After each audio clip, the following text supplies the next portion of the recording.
أعوذ بالله السميع العليم من الشيطان الرجيم بسم الله الرحمن الرحيم والصلاة والسلام التامان يكملان يسقيان يطهران ينوران على سيدنا محمد وعلى أهله وصحبه أجمعين.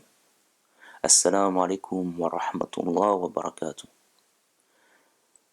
Nous avons commencé une série de petites leçons concernant différents avis juridiques permettant de statuer sur des facilités liées au mois de Ramadan et savoir parfois si telle ou telle chose auront ou n'auront pas le jeûne.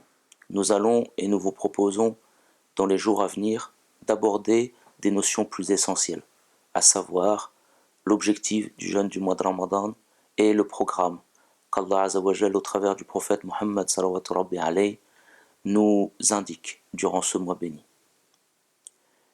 Concernant les objectifs du mois de Ramadan, un verset nous permet de le distinguer clairement et nous profiterons dans les leçons à venir de vous expliciter ce verset.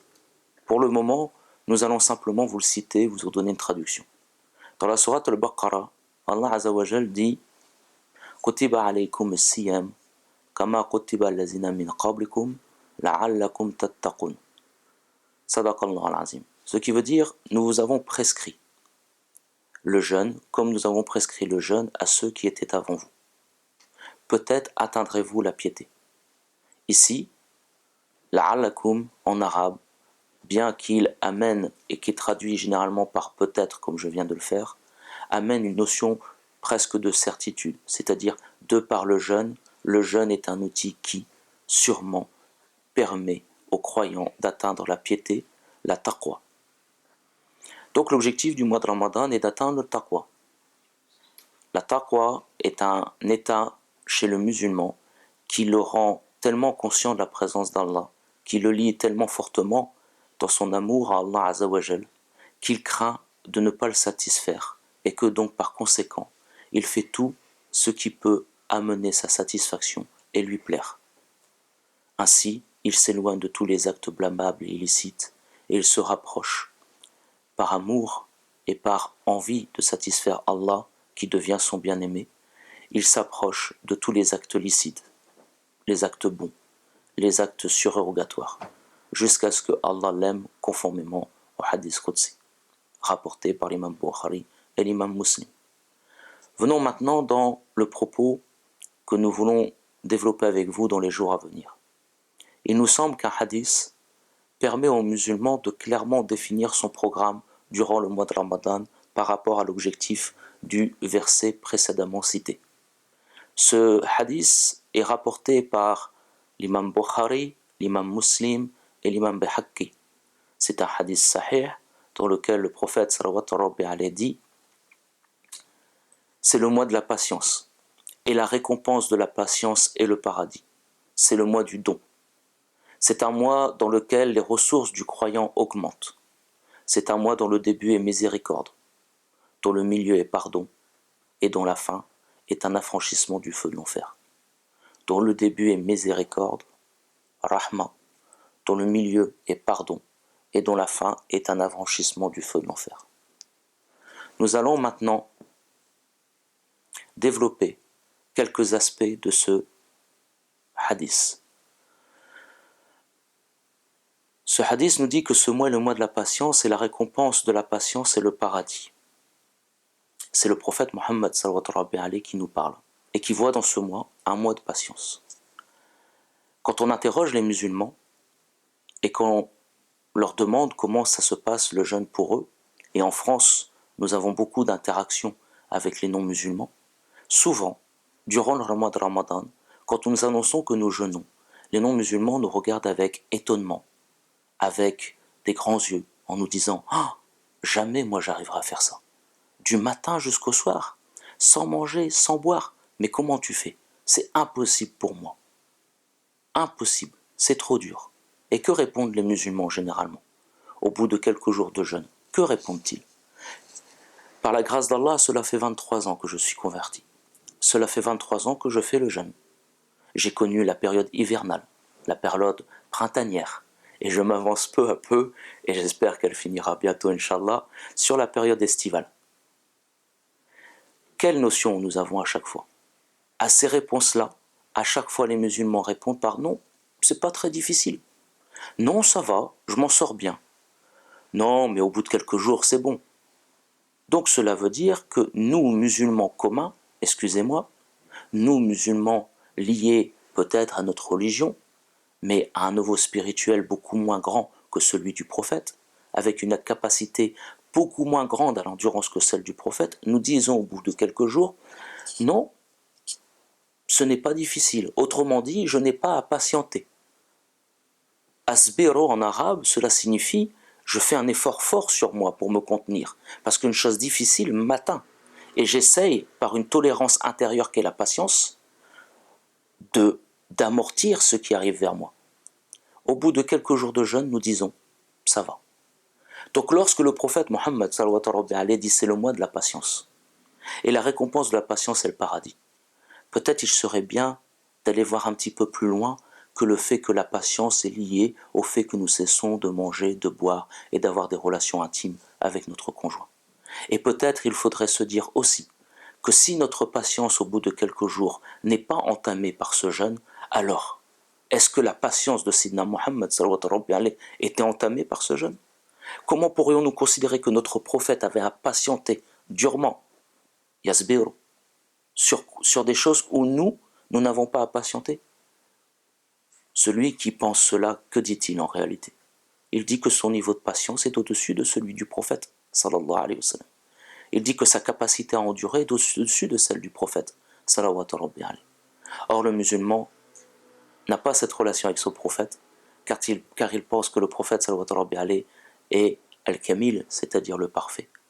Il est un prophète exempt de toute imperfection. Et il est quelqu'un dont la patience était immense et dont la miséricorde était une miséricorde pour les mondes, tel que nous le décrit Allah Azza wa Jal dans le Coran.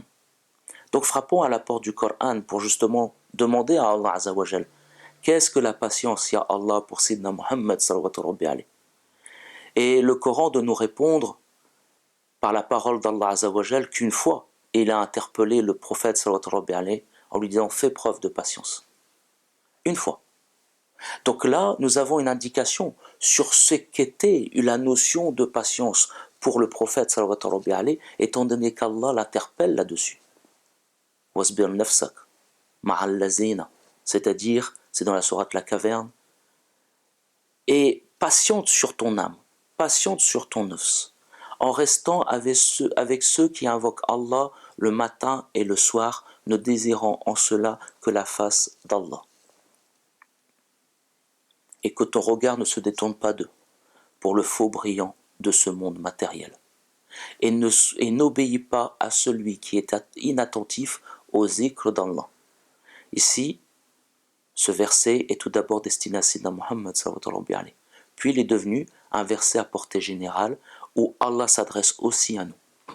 Donc quand le prophète sallallahu alayhi wa sallam, dans le verset que j'ai cité, dans le hadith que j'ai cité, excusez-moi, dit c'est le mois de la patience, allons voir dans le Coran al-Karim ce que signifie la patience vis-à-vis de Sidna Muhammad sallallahu alayhi wa sallam. Elle signifie rester avec les gens qui ont un programme spirituel le matin et le soir. Ils invoquent Allah. Mais pas pour le paradis, pas pour l'enfer. Ils ont dépassé ce lien-là avec Allah Azza wa Jal. Pas pour un commerce, ils l'ont dépassé. Ils sont dans un relationnel où ils veulent que ça fasse. Le verset le dit, Wajru, que son visage. Voilà la dynamique de ces gens-là. Et le même verset nous dit, et n'obéis pas à ceux qui sont insouciants, que nous avons rendu insouciants, excusez-moi, à notre rappel. Et ce verset indique, ne détourne pas tes yeux d'eux pour le monde matériel. Donc ce sont des gens qui vont nous apprendre à nous émanciper du monde matériel, non pas à divorcer avec lui. Le musulman vit dans sa société, avec sa société. Le musulman riche est préférable au musulman pauvre. Le musulman fort est préférable au musulman faible. Le musulman qui a de l'argent peut accomplir un pilier de l'islam qu'est le zakat. Le musulman qui a de l'argent peut faire le hajj. La sadaqa, le fait qu'il y ait de donner de l'argent, est une bonne chose. Donc, Par là, nous voulons signifier que nous ne sommes pas des protagonismes du divorce du dunya, dans le sens où on se prive totalement du dunya. Nous sommes plutôt des gens qui, disons, il faut se détacher du monde matériel. Je vis avec le monde matériel dans mes mains. Il est un outil pour servir ma religion, pour servir mon bon comportement. Il n'est pas en mon cœur un amour plus fort que tous les autres amours.